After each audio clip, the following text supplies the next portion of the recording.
in 2014, your life changed. Yeah. Pretty much.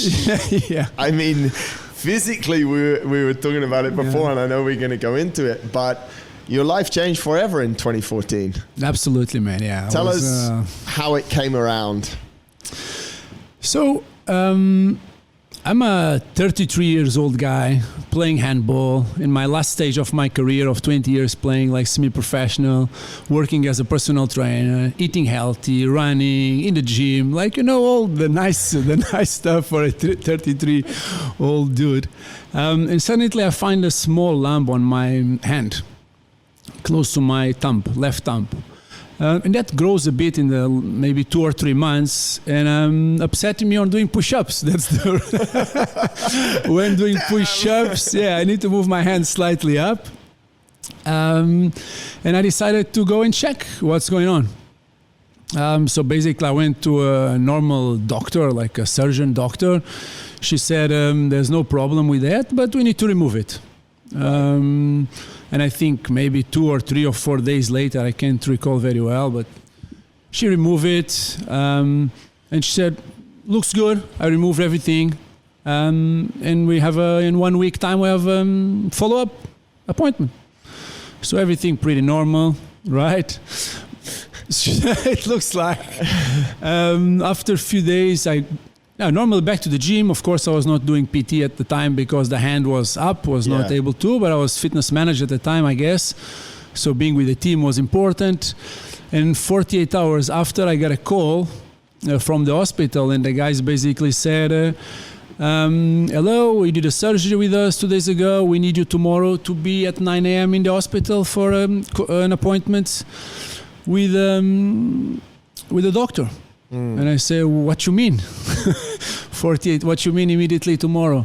Yeah, so it looks, it came the results of the surgery, and we need to relook into it. So yeah, that was a kind of a shock moment, as you can guess. That must be quite, you said it so well, you go in, like you're 33, you're fit, healthy, I've got a small lump, let's just get rid of it. You go home, cool, that's done, and you move on. That phone call must have been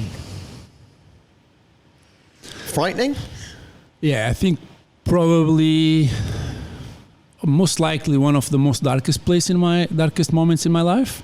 What's going through your head at that time? You know, everything suddenly falls, get removed under your feet. I remember the time I had my wedding booked in 3 months' time.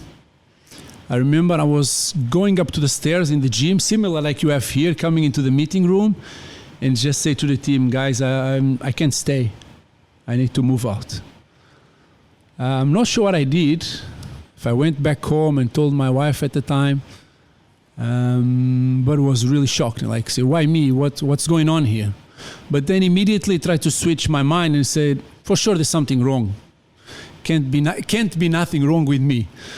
So that was the thought process, this dark process at the same time, trying to find some positivity around what that call can be. Yeah. We hear that a lot. You said it there. When something goes wrong, we immediately ask the question, why me? Yeah. Where do you think that comes from?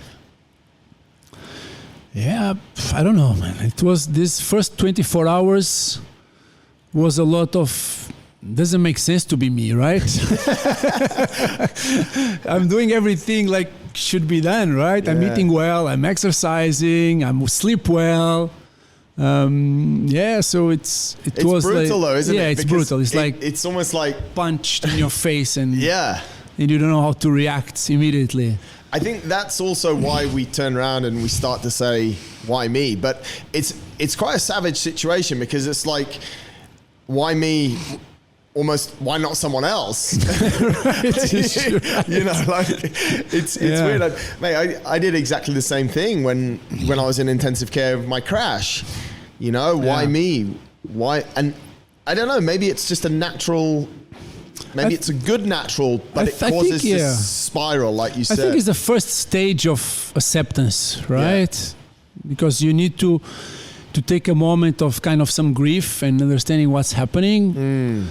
Because I believe if you jump immediately for the solution finding, which we jumped quick, probably someone like you and me will jump in the next 24 hours. We are full on finding solutions. Yeah. But I believe if you don't do that acceptance, then it will be some healing process that will be skipped along the journey. That's a really interesting way to look at it, mate, and a super positive way. It's like the question is, why me? So that you can start to answer the question as to why this happened, and you might not answer it in the moment, but it's the start of the healing process. Yeah. I like that. Yeah, thanks, man. Keep going.